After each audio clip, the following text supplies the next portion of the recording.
ओम शांति। आज 20 फरवरी 2021 बाबा के महावाक्य है, मीठे बच्चे, तुम ईश्वरीय संप्रदाय हो, तुम्हें ज्ञान सूर्य बाप मिला है। अभी तुम जागे हो तो दूसरों को भी जगाओ। प्रश्न है, अनेक प्रकार के टकराव का कारण तथा उसका निवारण क्या है? उत्तर है, जब देह अभिमान में आते हो तो अनेक प्रकार के टकराव होते हैं।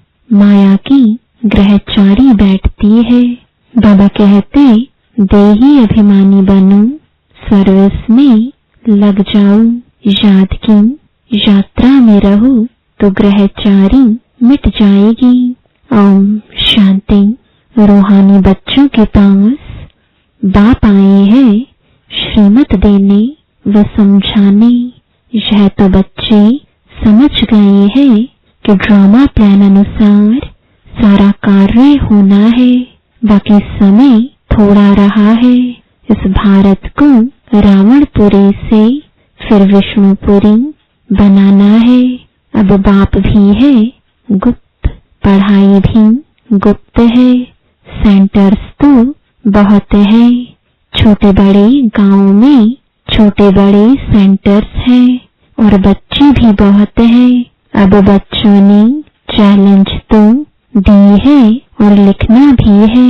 जब कोई लिटरेचर बनाना है तो उसमें लिखना है, हम इस अपनी भारत भूमि को स्वर्ग बनाकर छोड़ेंगे। तुमको भी अपनी भारत भूमि बहुत प्रिय है, क्योंकि तुम जानते हो यह भारत ही स्वर्ग था। इनको 5000 वर्ष हुए हैं। भारत बहुत शानदार था, इनको स्वर्ग कहा जाता है। तुम ब्रह्मा मुख वंशावली को ही नॉलेज है। इस भारत को श्रीमत पर हमको स्वर्ग जरूर बनाना है, सबको रास्ता बताना है और कोई खिटपिट की बात ही नहीं। आपस में बैठ राय करनी चाहिए कि इन प्रदर्शनी के चित्रों द्वारा हम ऐसी क्या एडवर्टाइजमेंट करें जो अखबार में भी चित्र दें। आपस में इस पर सेमिनार करना चाहिए, जिसे गवर्नमेंट के लोग आपस में मिलते हैं, राय करते हैं कि भारत को हम कैसे सुधारें। यह जो इतने मतभेद हो गए हैं, उनको आपस में मिलकर ठीक करें और भारत में शांति सुख कैसे स्थापन करें, उस गवर्नमेंट का भी पुरुषार्थ चलता है। तुम भी पांडव गवर्नमेंट गाई हुई हो। यह बड़ी ईश्वरीय गवर्नमेंट है। इनको वास्तव में कहा ही जाता है पावन ईश्वरीय गवर्नमेंट। पतित पावन बाप ही पतित बच्चों को बैठ पावन दुनिया का मालिक बनाते हैं। यह बच्चे ही जानते हैं। मुख्य है ही भारत का आदि सनातन देवी देवता धर्म। यह भी बच्चे जानते हैं। यह है रुद्र ज्ञान यज्ञ। रुद्र कहा ही जाता है ईश्वर बाप को, शिव को गाया हुआ है। बरोबर बाप ने आकर रुद्र ज्ञान यज्ञ रचा था। उन्होंने तो टाइम लंबा चौड़ा दे दिया है। अज्ञान नींद में सोए हुए हैं। अभी तुमको बाप ने जगाया है, तुमको फिर औरों को जगाना है। ड्रामा प्लान अनुसार तुम जगाते रहते हो। इस समय तक जिसने जैसे जैसे जितना जितना पुरुषार्थ किया है, उतना ही कल्प पहले भी किया था। हाँ, युद्ध के मैदान में उतराव चढ़ाव तो होता ही है। कभी माया का जोर हो जाता है, कभी ईश्वरीय संतान का जोर हो जाता है। कभी कभी सर्विस बड़ी अच्छी तेजी से चलती है, कभी कहाँ कहाँ बच्चों में माया के विघ्न पड़ जाते हैं। माया एकदम बेहोश कर देती है। लड़ाई का मैदान तो है ना। रावण माया राम की संतान को बेहोश कर देती है। लक्ष्मण के लिए भी कहानी है ना। तुम कहते हो सब मनुष्य कुंभकर्ण की नींद में सोए हुए हैं। तुम ईश्वरीय संप्रदाय ही ऐसे कहते हो जिनको ज्ञान सूर्य मिला है और जाग उठे हैं, वही समझेंगे। इसमें एक दो को कहने की भी कोई बात नहीं है। तुम जानते हो बरोबर हम ईश्वरीय संप्रदाय जागे हैं, बाकी दूसरे सब सोए हुए हैं। वह यह नहीं जानते कि परम पिता परमात्मा आ गया है बच्चों को वर्षा देने। यह बिल्कुल भूल गए हैं। बाप भारत में ही आते हैं, आकर भारत को स्वर्ग का मालिक बनाते हैं। भारत स्वर्ग का मालिक था, इसमें कोई संशय नहीं। परमपिता परमात्मा का जन्म भी यहाँ ही होता है। शिव जयंती मनाते हैं ना, जरूर उसमें आकर कुछ तो किया होगा ना। बुद्धि कहती है जरूर आकर स्वर्ग की स्थापना की होगी। प्रेरणा से थोड़े ही स्थापना होगी। यहाँ तो तुम बच्चों को राजयोग सिखाया जाता है, याद की यात्रा समझाई जाती है। प्रेरणा से कोई आवाज होता ही नहीं। समझते हैं शंकर की भी प्रेरणा होती है, तब वह यादव मूसल आदि बनाते हैं। परंतु इसमें प्रेरणा की तो कोई बात ही नहीं है। तुम समझ गए हो, उन्हीं का पार्ट है ड्रामा में यह मूसल आदि बनाने का। प्रेरणा की बात नहीं है। ड्रामानुसार विनाश तो जरूर होना ही है। गाया हुआ है महाभारत लड़ाई में मूसल काम आए, तो जो पास्ट हो गया है वह फिर रिपीट होगा। तुम गारंटी करते हो हम भारत में स्वर्ग स्थापन करेंगे जहाँ एक धर्म होगा। तुम ऐसे नहीं लिखते कि अनेक धर्म विनाश होंगे। वह तो चित्र में लिखा हुआ है स्वर्ग की स्थापना होती है तो दूसरा कोई धर्म नहीं होता। अभी तुमको समझ में आता है। सबसे बड़ा पार्ट है शिव का, ब्रह्मा का और विष्णु का। ब्रह्मा सो विष्णु, विष्णु सो ब्रह्मा, यह तो बड़ी गूढ़ बातें हैं। विष्णु से ब्रह्मा कैसे बनते हैं, ब्रह्मा से फिर विष्णु कैसे बनते हैं, यह सेंसिबल बच्चों की बुद्धि में झट आ जाता है। दैवी संप्रदाय तो बनते ही है, एक की बात नहीं है। इन बातों को तुम बच्चे समझते हो, दुनिया में एक भी मनुष्य नहीं समझता। भले लक्ष्मी नारायण व विष्णु की पूजा भी करते हैं, परंतु उनको यह पता नहीं है कि विष्णु के ही दो रूप लक्ष्मी नारायण है जो नई दुनिया में राज्य करते हैं। बाकी चार भुजा वाला कोई मनुष्य नहीं होता। यह सूक्ष्म वतन में इन ऑब्जेक्ट दिखलाते हैं प्रवृत्ति मार्ग का।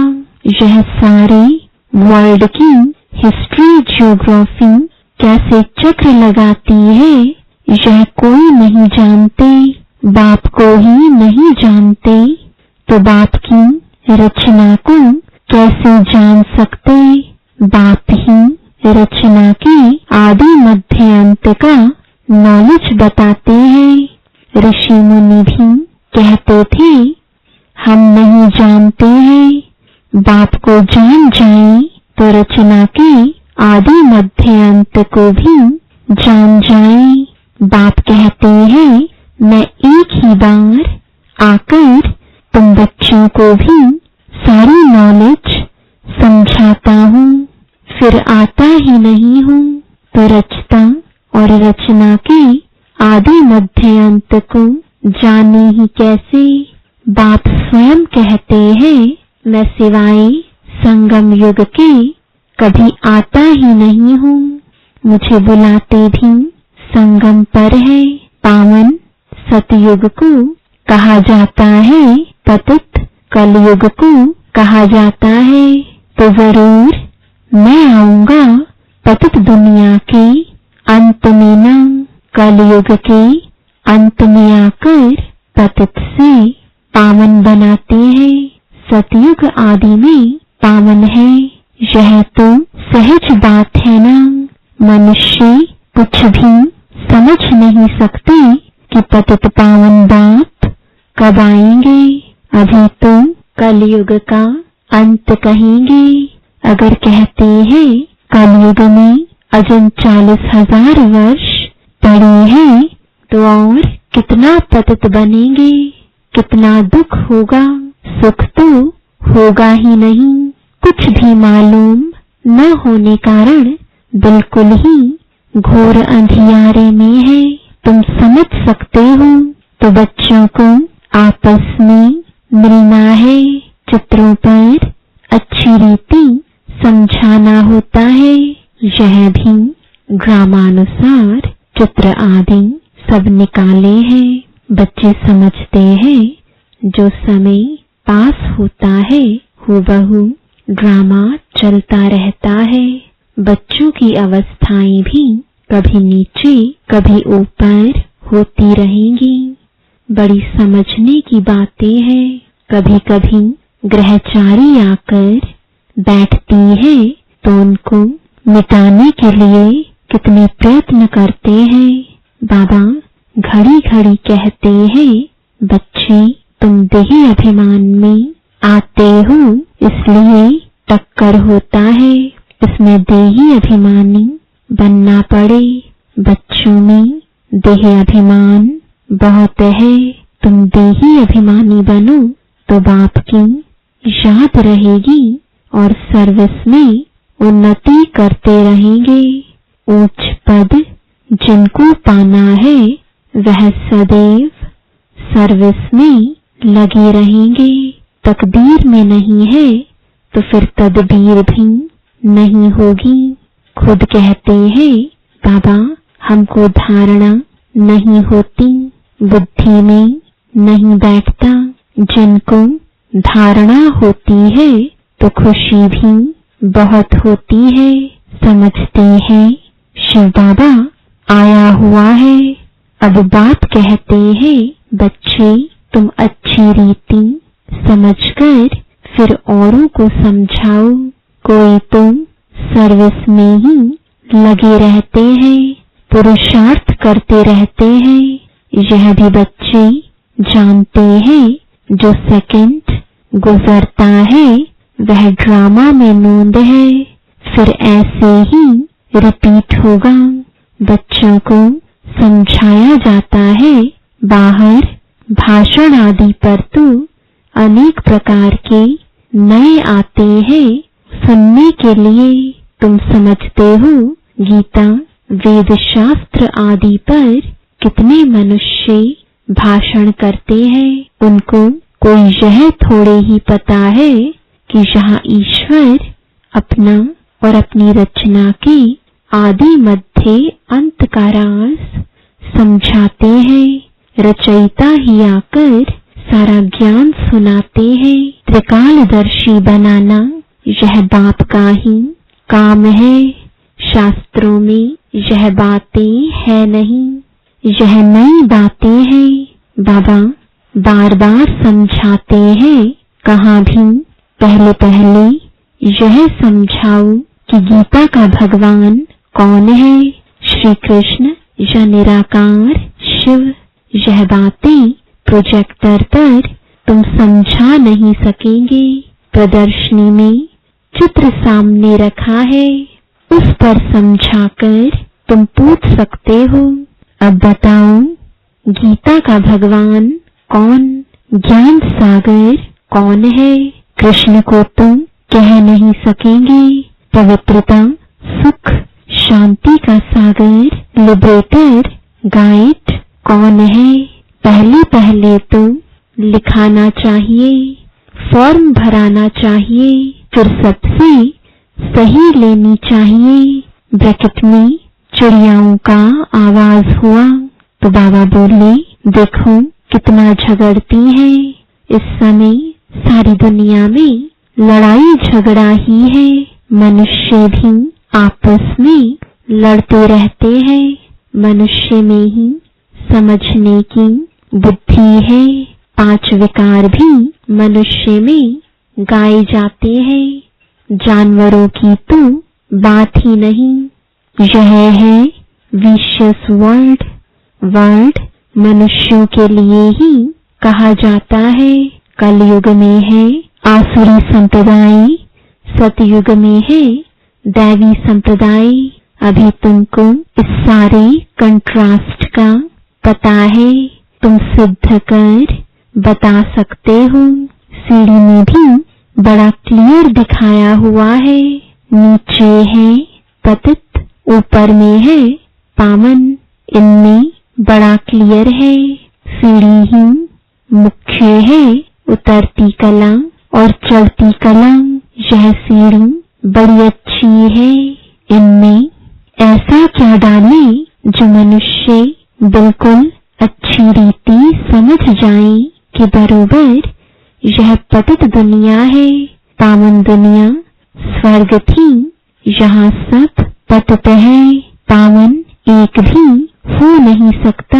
रात दिन यह ख्यालात चलना चाहिए। आत्म प्रकाश बच्चा लिखता है, बाबा यह चित्र बनाए। बाबा कहते हैं, भल विचार सागर मंथन कर कोई भी चित्र बनाओ, परंतु सीढ़ी बड़ी अच्छी बननी चाहिए। इस पर बहुत समझा सकते हो। 84 जन्म पूरे कर फिर पहला नंबर जन्म लिया है। फिर उतरती कला से चढ़ती कला में जाना पड़े। इसमें हर एक का विचार चलना चाहिए, नहीं तो सर्विस कैसे कर सकेंगे। चित्रों पर समझाना बहुत सहज होता है। सतयुग के बाद सीढ़ी उतरनी होती है। यह भी बच्चे जानते हैं। हम पाठधारी एक्टर्स हैं। यहाँ से ट्रांसफर हो सीधा सतयुग में नहीं जाते, पहले शांति धाम में जाना है। हाँ, तुम्हारे में भी नंबरवार है जो अपने को पाठधारी समझते हैं। इस ड्रामा में, दुनिया में ऐसा कोई कह ना सके कि हम पाठधारी हैं। हम लिखते भी हैं कि पाठधारी एक्टर्स होते हुए भी ड्रामा के क्रिएटर, डायरेक्टर आदि मध्य अंत को नहीं जान सकते तो वह फर्स्ट क्लास बेसमझ है। यह तो भगवानुवाच है। शिव भगवानुवाच, ब्रह्मा तन द्वारा ज्ञान सागर वह निराकार है, उनको अपना शरीर है नहीं। बड़ी समझने की युक्तियां हैं। तुम बच्चों को बड़ा नशा रहना चाहिए। हम किसकी ग्लानि थोड़े ही करते हैं। यह तो राइट बात है ना। जो भी बड़े बड़े हैं उन सब के चित्र तुम डाल सकते हो। सीढ़ी कोई को भी दिखला सकते हो। अच्छा, मीठे मीठे सिखिलदे बच्चों प्रति माता पिता बाप दादा का याद प्यार और गुड मॉर्निंग। रूहानी बाप की रूहानी बच्चों को नमस्ते। रूहानी बच्चों की रूहानी बाप दादा को गुड मॉर्निंग और नमस्ते। धारणा के लिए मुख्य सार है। पहला, भारत में सुख शांति की स्थापना करने व भारत को स्वर्ग बनाने के लिए आपस में सेमिनार करना है। श्रीमत पर भारत की ऐसी सेवा करनी है। दूसरा, सर्विस में उन्नति करने व सर्विस से उच्च पद पाने के लिए देही अभिमानी रहने की मेहनत करनी है। ज्ञान का विचार सागर मंथन करना है। वरदान है अपनी श्रेष्ठ धारणाओं प्रति त्याग में भाग्य का अनुभव करने वाले सच्चे त्यागी भव। ब्राह्मणों की श्रेष्ठ धारणा है संपूर्ण पवित्रता। इसी धारणा के लिए गायन है प्राण जाए पर धर्म न जाए। किसी भी प्रकार की परिस्थिति में अपनी इस धारणा के प्रति कुछ भी त्याग करना पड़े, सहन करना पड़े, सामना करना पड़े, साहस रखना पड़े तो खुशी खुशी से करो। इसमें त्याग को त्याग ना समझ भाग्य का अनुभव करो, तब कहेंगे सच्चे त्यागी। ऐसी धारणा वाले ही सच्चे ब्राह्मण कहे जाते हैं। स्लोगन है सर्व शक्तियों को अपने ऑर्डर में रखने वाले ही मास्टर सर्वशक्तिमान है। ओम शांति।